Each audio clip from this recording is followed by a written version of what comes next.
Hi there. Oh, I hope you're having an awesome day. I am making this video today to talk about the three things that you're missing in your Dubsado. Well, probably. All right, so I work with a lot of clients that actually have had Dubsado for maybe a year or two and are finally ready to get the most out of it. And they might have a few things already set up and they're using it, but they know they're not using it to its extent. So when I get in there, there's three things that I notice everyone almost is missing. And so I decided, let's point out these three things that people just don't know about. And so let's get started. The first thing is domain branding. And when I say that, I mean that within Dubsado, you can set your domain URL for like your client portal, your client forms. You can also go in and change the little favicon image, which appears on the web tab, as well as the title and the description.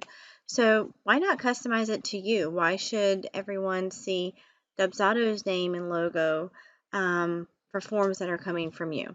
So that's the first thing that I notice is a big piece that people are missing whenever they get into getting their back end of Dubsado set up.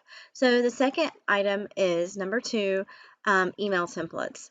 And when I say email templates, I don't mean just the canned emails. I'm talking about those templates that are hiding inside your canned emails area that go out automatically when a client signs a contract, or if you have recurring payments set up, those responses get sent out automatically as far as if like a payment fails.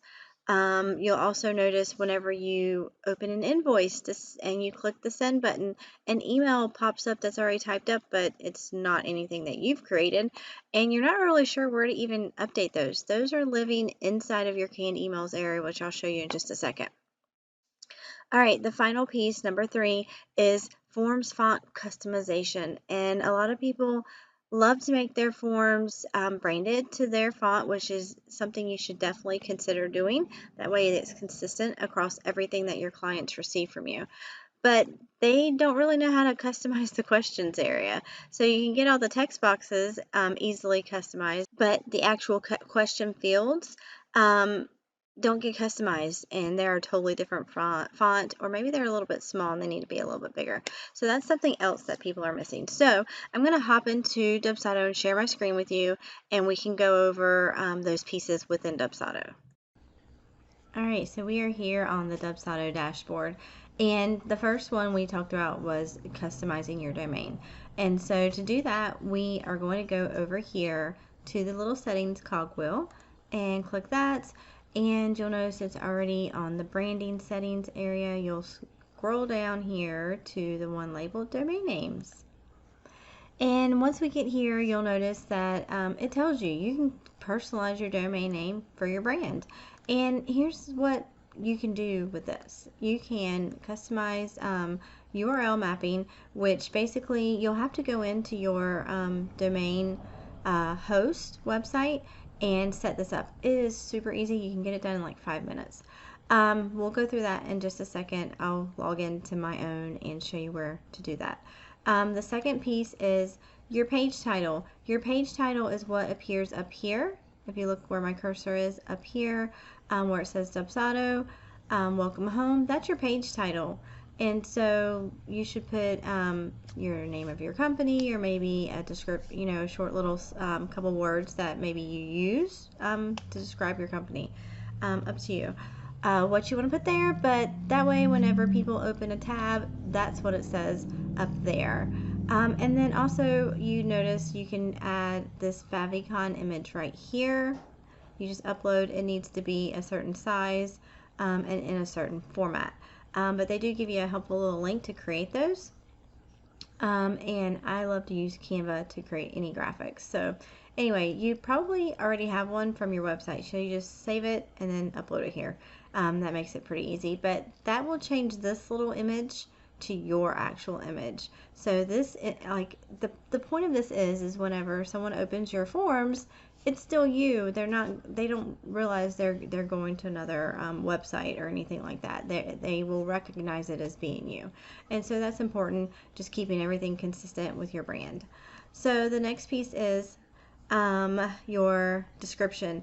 And so it specifically kind of tells you here, it appears in a preview when you share on social sites such as Facebook. So if you're sharing like a scheduling link or something like that, that's what the image will be that pops up, like in auto populates on the comment. And so of course you could just use like your logo or whatever your preference is here. And then that description, you just type in what you'd like to have it include. So we're going to hop over to the domain area of my website, and I can show you how to create that CNAME for that URL. Okay, I have gotten logged into Bluehost, which is my website server host, and they also handle my domains. So if you have one company that you host with your website, and then you have another company that you bought your domain name through, like GoDaddy or Google, I think has one, Google Domains. There are so many different ones.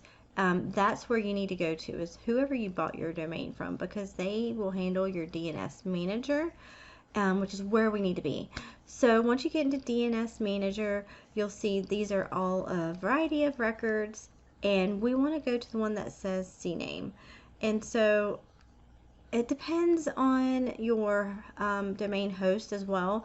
It's going to look different than what mine does. So really, if you just kind of Google how to set up a CNAME in whatever domain host you use and put their name, they have forums in their own area how to add it. So I'll show you how easy it is here though. So it says CNAME alias, which basically that's what you're doing, is creating an alias. So it looks like they're going to your website even though you're using Dubsado. So I'm going to hop back over to Dubsado because they do give you some information here. So, and it does kind of give you some steps, but you create the CNAME and you need to have it point and redirect to this this little URL here. So I'm just going to copy that. And when I go here, we'll click add record, and the host record, this is what you want it to be called. Do you want it to be called Client Portal? Do you want it to be called just Portal? I mean, honestly, it can be anything that you want to use here.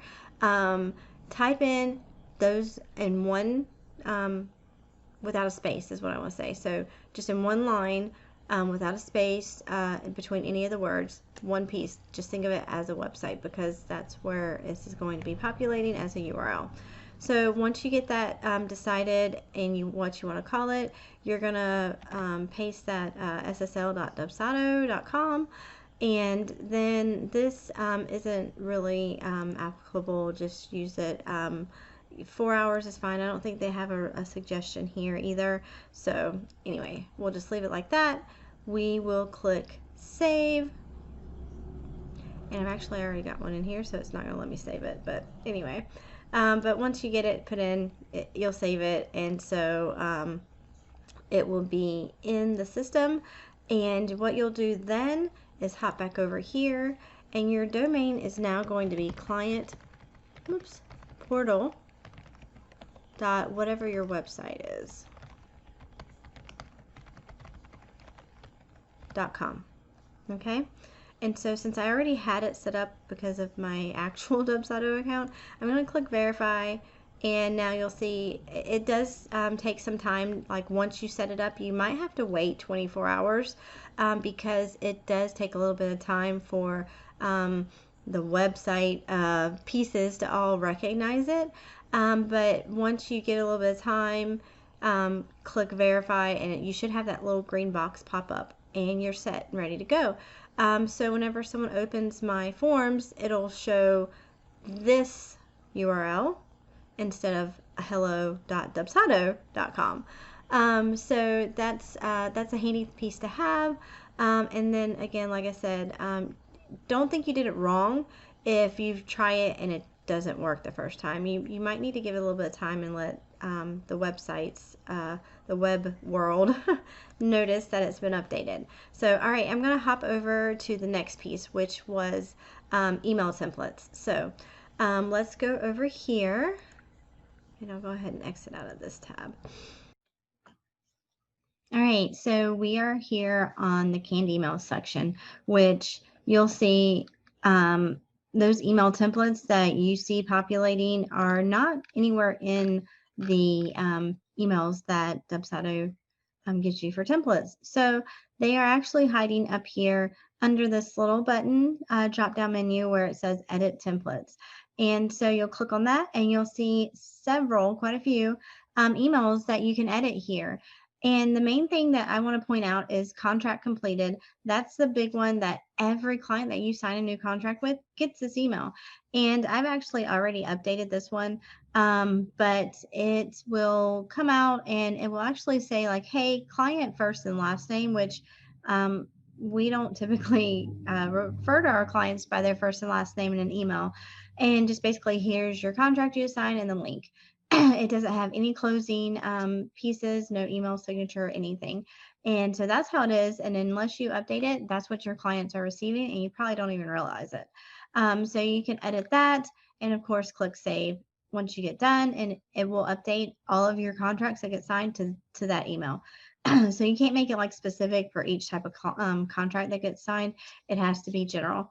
Same thing for appointment rescheduled or appointment canceled. These emails go out automatically when this happens, and they're going to get an email, which this is the one that Dubsado shared with you originally. So it says, hi, client first and last name. All this is kind of jumbled together, and it says thanks, and then just has your brand name. So I'm sure you'd like to update that to be more customized. And then the same thing goes for like a failed recurring payment.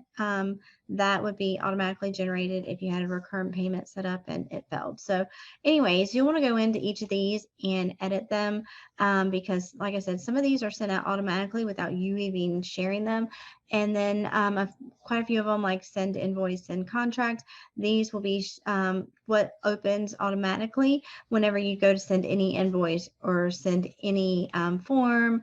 You can kind of customize that so that it's basic, and you can add to it if you need to if you're manually sending it, but at least you'll have a email in place, because right now it's pretty empty, if you'll notice here. So anyway, so that's something a lot of people don't realize is even there. Like, where do you even find these things is the response I get a lot of times. So go ahead and get those updated, because it'll be handy to have them customized.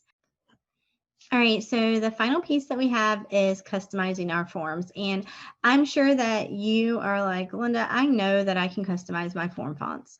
That's not a problem. So I'm going to go hop over here into sample intake so we can look at that. And I'm sure you're well aware that you can edit these pieces and change the formatting, bold, underline, change the color. You can even change like the highlight the text and change the background color, as well as, of course, the format of the font type and what size, right? So I know you know this. And that's one of the pieces. But whenever you get here, you'll notice for your questions, you can't change these. You have no control over that. And a lot of people don't realize how to even make this change. And so they just kind of leave it. And as you update your form and the fonts change and the colors change, this probably doesn't look right. And I kind of feel like these questions are a little bit too small. I like to make the font size a little bit bigger. And so it's pretty easy to do. What you'll do is go to settings, and the very first question is question styling.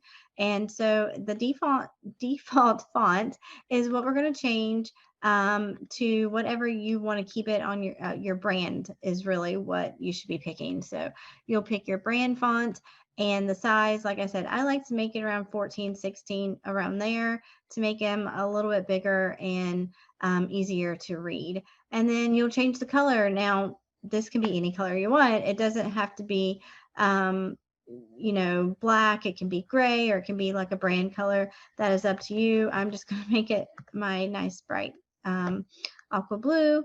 And while we're here, I'm just going to talk about some of the other settings. You can change your default submit button so it doesn't just say submit. You can make it say anything you want it to say, like I'm ready, or let's go, or get started.